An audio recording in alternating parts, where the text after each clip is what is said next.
Assalamualaikum warahmatullahi wabarakatuh. Perkenalkan, nama saya Sukma Fitriani dengan NIM 2123136, berasal dari Program Studi Pendidikan IPA Fakultas Matematika dan Ilmu Pengetahuan Alam Universitas Negeri Padang.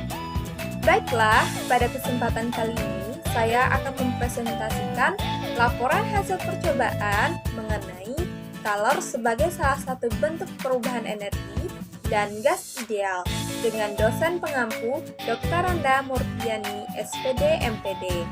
Baiklah, untuk lebih lanjut, teman-teman silahkan simak video ini sampai habis. Nah, materi yang pertama yaitu mengenai kalor sebagai salah satu bentuk perubahan energi. Nah, sebelum saya melakukan percobaan, terlebih dahulu saya akan menjelaskan tujuan dilakukannya percobaan ini. Di mana tujuan yang pertama yaitu untuk mengetahui pengaruh suhu terhadap energi yang tersimpan. Yang kedua, untuk mengetahui pengaruh jenis benda terhadap energi yang tersimpan. Yang ketiga, untuk mengetahui perubahan energi yang terjadi pada beberapa sistem energi. Nah, selain tujuan percobaan tadi, di sini juga terdapat kompetensi, di mana mahasiswa mampu mengajukan gagasan penyelesaian masalah, suhu, dan kalor dalam kehidupan sehari-hari dengan menerapkan metode ilmiah serta mengolah data hasil pengukuran menggunakan angka berarti disertai ketidakpastiannya. Nah, selain tujuan dan kompetensi tadi, di sini juga terdapat teori dasar percobaan. Nah, di mana seperti yang kita tahu bahwa matahari merupakan salah satu sumber energi terbesar yang ada di dunia ini. Dengan adanya matahari, maka tumbuh-tumbuhan dapat berfotosintesis dan menghasilkan oksigen, di mana nantinya oksigen ini akan dimanfaatkan oleh makhluk hidup lainnya. Nah, termasuk itu kita, manusia. Nah, selain itu, dengan adanya matahari ini, maka siklus angin dapat bekerja dengan lebih baik. Serta dengan adanya matahari ini, maka suhu udara menjadi lebih stabil. Serta masih banyak lagi manfaat adanya matahari ini. Nah, berdasarkan hukum kekekalan energi, di mana hukum ini menyatakan bahwa jumlah energi dari sebuah sistem tertutup itu tidak berubah, energi akan tetap. Nah, di mana energi tersebut tidak dapat diciptakan maupun dimusnahkan oleh manusia. Namun, energi dapat berubah bentuk dari bentuk yang lain ke bentuk yang lainnya. Nah, di sini timbul pertanyaan, bagaimana perubahan energi terjadi pada beberapa sistem alam? Nah, apakah pada setiap benda memiliki energi? Nah, apakah setiap bentuk energi dapat berubah bentuk ke bentuk yang lain? Serta bagaimanakah perpindahan energi yang terjadi? Nah, semua persoalan ini akan kita analisis bersama-sama dengan melakukan percobaan ini. Nah, sebelum kita melakukan percobaan, terlebih dahulu kita harus menyiapkan alat dan bahannya. Di mana yang pertama kita perlu menyiapkan komputer atau laptop atau HP Android. Nah, yang kedua kita perlu membuka aplikasi PHIT Interactive Simulation. Nah, tepatnya pada bagian Work, Energy, and Power. Nah, selain itu kita juga membutuhkan jaringan internet yang bagus. Nah, langsung saja kita melakukan percobaan, di mana pada percobaan kali ini kita akan melakukan dua tahap percobaan. Di mana tahap yang pertama kita akan melakukan percobaan untuk mengetahui pengaruh perubahan suhu terhadap jumlah energi pada benda. Yang kedua, kita melakukan percobaan untuk mengetahui perubahan energi pada sistem. Langsung saja kita klik layar. Kemudian kita tunggu loadingnya sampai selesai.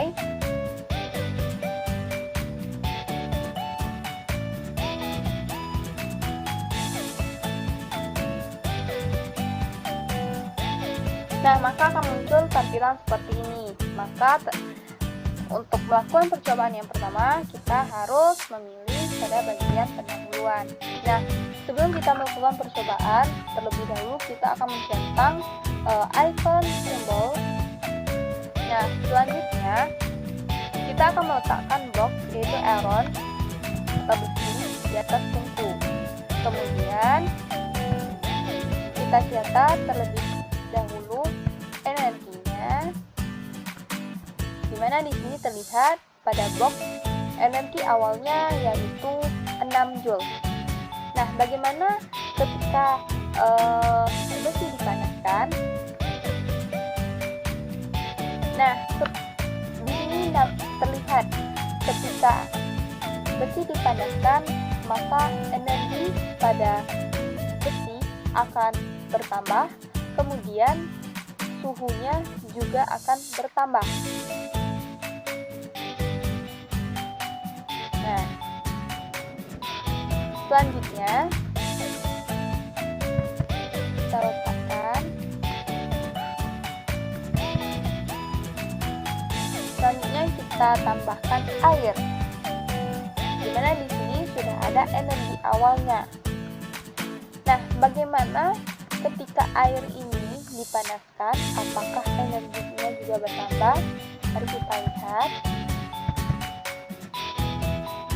Nah, di sini nampak jelas bahwa ketika api dihidupkan, maka energi pada air juga ikut bertambah. Bagaimana dengan suhunya? Suhunya juga meningkat. Nah, bagaimana ketika air ini kita dinginkan? Nah, maka terlihat ketika air ini didinginkan, maka energi yang terdapat pada air akan berkurang. Semakin rendah suhunya, maka akan semakin banyak energi yang akan keluar.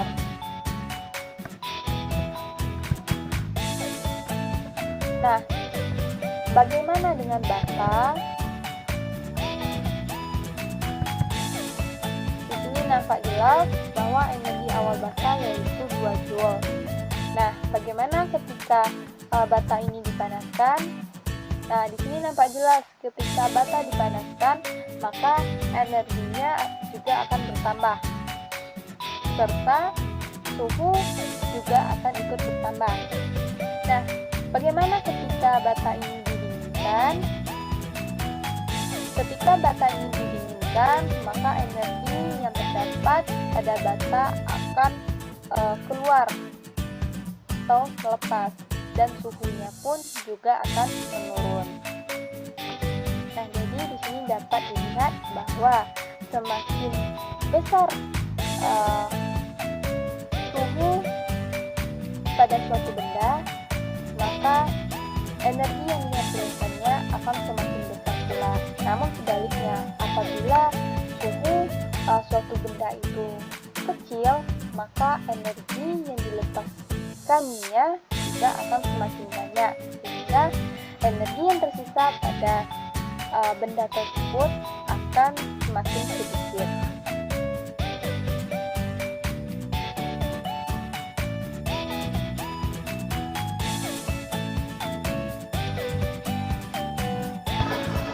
Nah, selanjutnya kita akan melakukan percobaan yang kedua, di mana percobaan yang kedua yaitu untuk mengetahui perubahan energi pada sistem.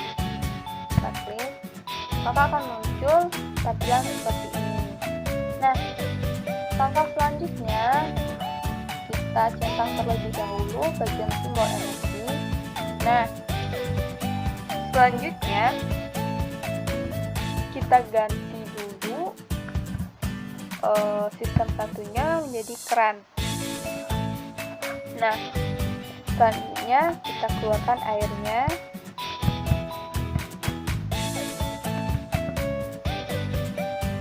Nah, di sini nampak jelas ketika air dikeluarkan, maka akan terjadi energi mekanik. Nah, setelah itu ketika air jatuh ke generator, maka generator akan bergerak dan timbullah energi elektrik. Nah, ketika generator bergerak, maka air akan berubah menjadi panas. Nah, di mana energi pada air yang tadinya energi elektrik yang berasal dari generator sekarang sudah diubah menjadi energi panas. Nah, selanjutnya kita akan mengganti sistem yang pertama dengan sinar matahari. Nah, bagaimana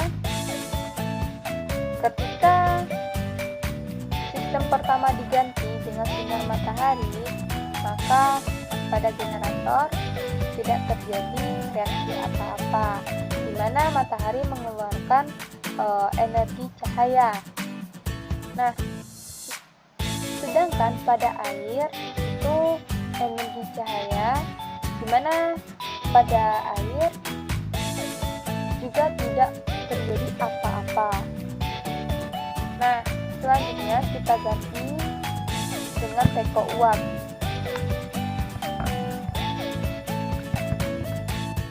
Ketika teko dipanaskan, maka akan berubah menjadi energi panas, dan ketika itu energi panas tadi akan berubah menjadi energi mekanik, sehingga dari uap teko itu akan menghasilkan gerak pada generator, di mana gerak tersebut akan menghasilkan energi mekanik elektrik. Nah, energi elektrik ini akan diubah lagi menjadi energi panas.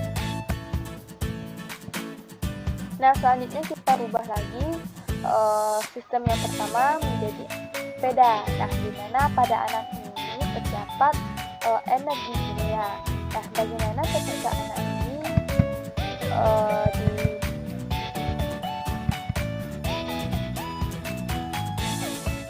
Nah, ketika anak sudah mulai mengayuh sepeda, maka energi kimia akan berubah menjadi energi mekanik. Di mana energi mekanik, selain energi mekanik, di sini juga energi kimia tadi juga berubah menjadi energi panas. Nah, kemudian kita ganti sistem yang kedua menjadi panel.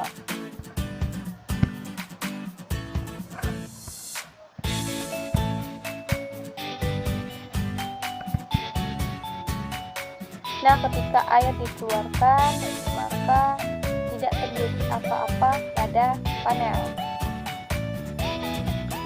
Nah, selanjutnya kita ganti dengan sinar matahari. Nah, di mana sinar matahari akan mengeluarkan cahaya. Nah, di mana ketika cahaya ini mengenai panel, maka energi cahaya tadi akan berubah menjadi energi elektrik. Kemudian energi elektrik akan berubah menjadi energi panas oleh air. Nah, selanjutnya kita ganti dengan teko uap. Nah, ketika teko dipanaskan, maka akan menghasilkan energi mekanik dan energi panas. Nah, di mana ketika teko ini menguap, hal ini juga menyebabkan pada air terjadi perubahan energi, yaitu energi panas ikut melepas. Selanjutnya kita ubah lagi sistem pertama menjadi anak bersepeda. Nah, di sini nampak jelas, yaitu energi kimia ketika anak mengayuh sepeda berubah menjadi energi panas dan energi mekanik. Namun tidak terjadi apa-apa pada panel dan air. Nah, selanjutnya mari kita ganti air menjadi lampu.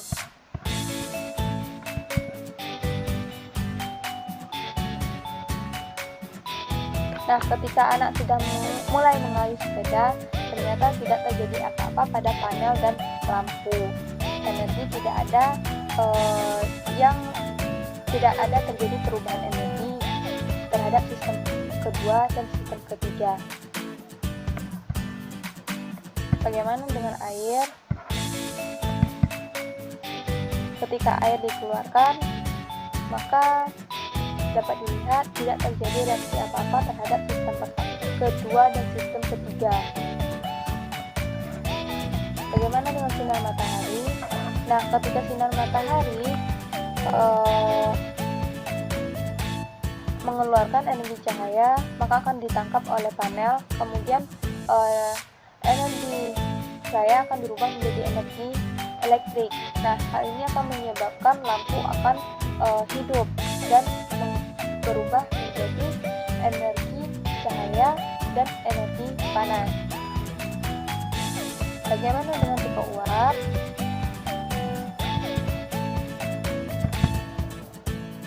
Ketika teko dipanaskan akan menghasilkan energi mekanik.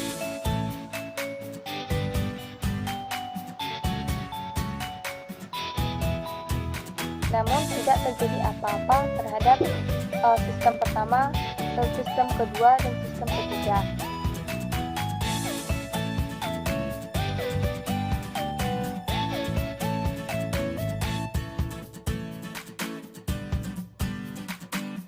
Nah, berdasarkan percobaan yang telah dilakukan, maka dapat kita simpulkan bahwa kalor merupakan perpindahan energi panas dari benda yang bersuhu tinggi ke benda yang bersuhu rendah.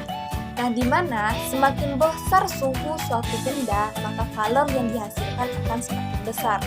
Namun, sebaliknya, jika suhu suatu benda kecil, maka kalor yang dihasilkan oleh benda tersebut akan semakin kecil pula. Di mana selain itu, massa suatu benda juga mempengaruhi suatu kalor. Di mana semakin padat benda tersebut, maka jumlah energi yang tersimpan akan semakin kecil. Nah, pembahasan selanjutnya yaitu mengenai gas ideal. Nah, sebelum saya melakukan percobaan, terlebih dahulu saya akan menjelaskan tujuan dilakukannya percobaan ini. Di mana tujuan percobaan ini yaitu 1. Menentukan pengaruh perubahan suhu terhadap volume suatu gas ideal dalam ruang tertutup. 2. Menentukan pengaruh jumlah molekul terhadap volume suatu gas ideal dalam ruang tertutup. 3. Membandingkan kecepatan relatif gas berat dan gas ringan dalam ruang tertutup. Yang keempat, mempresentasikan laporan hasil analisis terkait percobaan teori kinetik gas.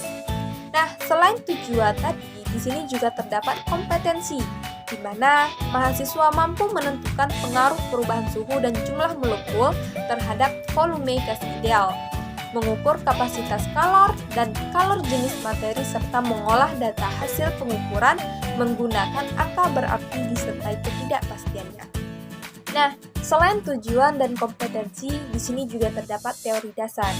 Nah, di mana apabila suatu gas ideal berada dalam ruang tertutup, maka gas tersebut akan melakukan tekanan pada dinding ruang.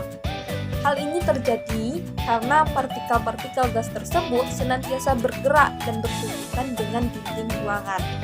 Nah, berdasarkan hukum Boyle-Guy-Lussach berlaku untuk gas ideal dalam ruang tertutup dengan persamaan PV per T sama dengan K, di mana para ahli kimia menemukan bahwa tetapan atau K sebanding dengan jumlah mol, yaitu NR.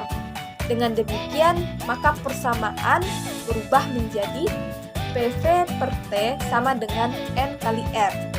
Nah, di mana R disebut sebagai konstanta gas umum yang nilainya yaitu 8,31 Joule per mol atau 0,0082 liter atmosfer per mol K.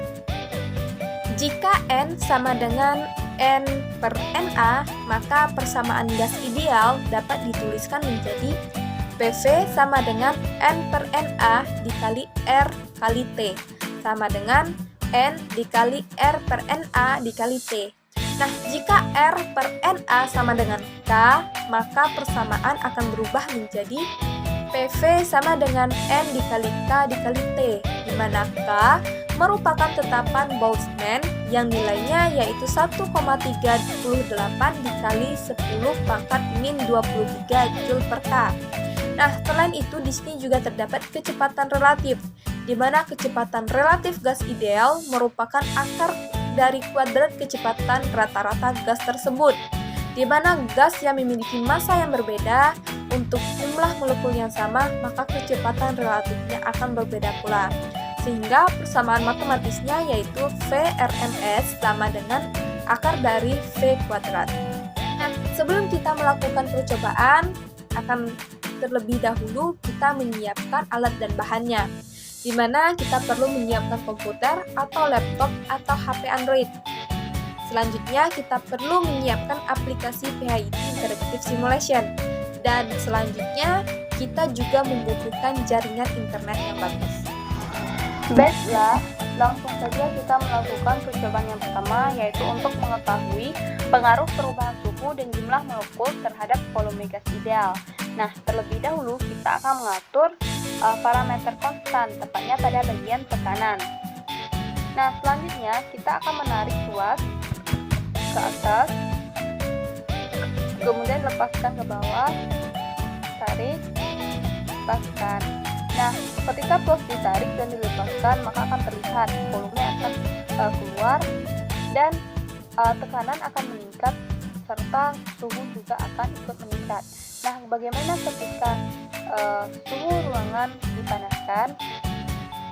Nah, ketika suhu ruangan dipanaskan, maka dapat kita lihat bahwa termometer atau suhu akan meningkat serta tekanan juga akan ikut meningkat. Nah, selanjutnya kita akan melakukan percobaan untuk menentukan volume gas dengan suhu konstan. Nah, terlebih dahulu kita akan mengatur parameternya tepatnya pada bagian suhu. Kemudian kita akan menarik tuas ke atas, kita lepaskan, tarik, lepaskan. Nah, di sini dapat kita lihat bahwasanya ketika tuas ditarik dan dilepaskan, maka tekanan akan meningkat dan suhu akan berubah menjadi 300 Kelvin, karena di sini pada persoalan kali ini suhu konstan. Nah, bagaimana ketika suhu ruangan dinaikkan atau dipanaskan?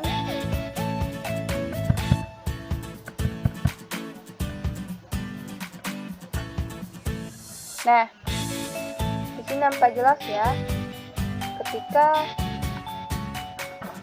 tuas dinaikkan dan diturunkan, maka molekul akan keluar sehingga menyebabkan tekanan menjadi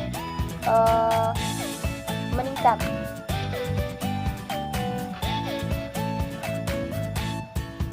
Nah, selanjutnya kita akan melakukan percobaan untuk membandingkan kecepatan relatif gas berat dengan gas ringan. Nah, percobaan yang pertama, kita akan mengklik tombol measurement tool. Nah, selanjutnya kita akan mengklik bagian space information. Nah, selanjutnya kita akan mengklik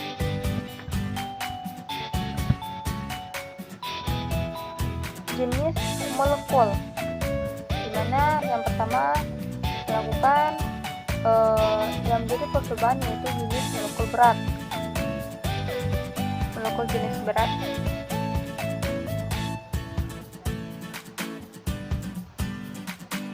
Nah, kemudian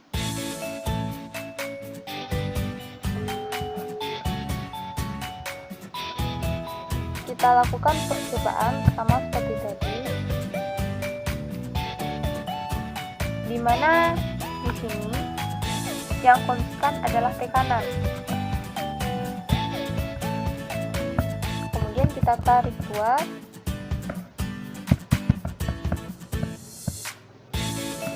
kita lepaskan, tarik, dan lepaskan.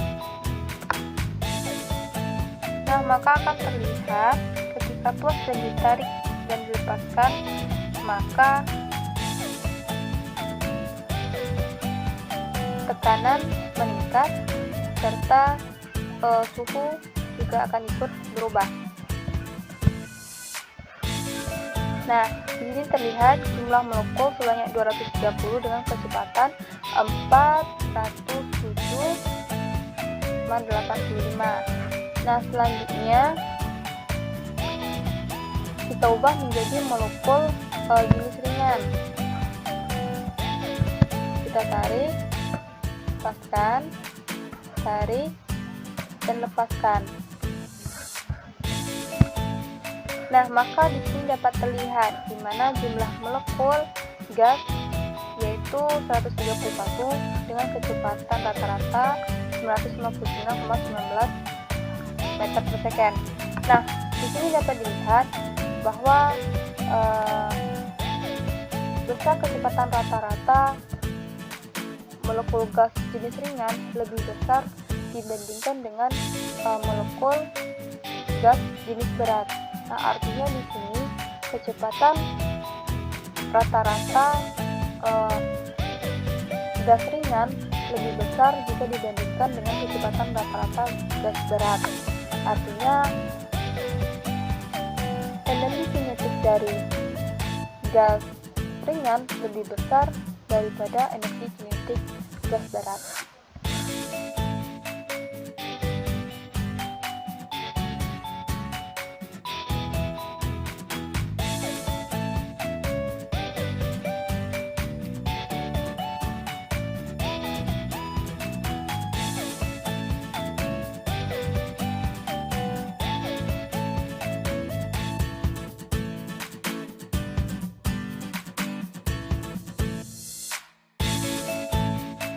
Nah, berdasarkan percobaan tadi, maka dapat disimpulkan bahwa perubahan suhu terhadap volume gas ideal dapat mempengaruhi kondisi temperatur dan tekanan suatu ruangan. Selain itu, jumlah molekul juga mempengaruhi tekanan dan volume gas ideal, di mana dalam gas ideal terdapat kecepatan rata-rata, di mana kecepatan rata-rata gas berat dan gas ringan memiliki kecepatan yang berbeda-beda, di mana besar kecepatan masing-masing gas dipengaruhi oleh adanya energi kinetik yang dimiliki masing-masing gas. Baiklah, hanya itu yang dapat saya sampaikan. Jika dalam penyampaian terdapat kesalahan kata maupun tindakan, saya mohon maaf. Saya tutup. Assalamualaikum warahmatullahi wabarakatuh.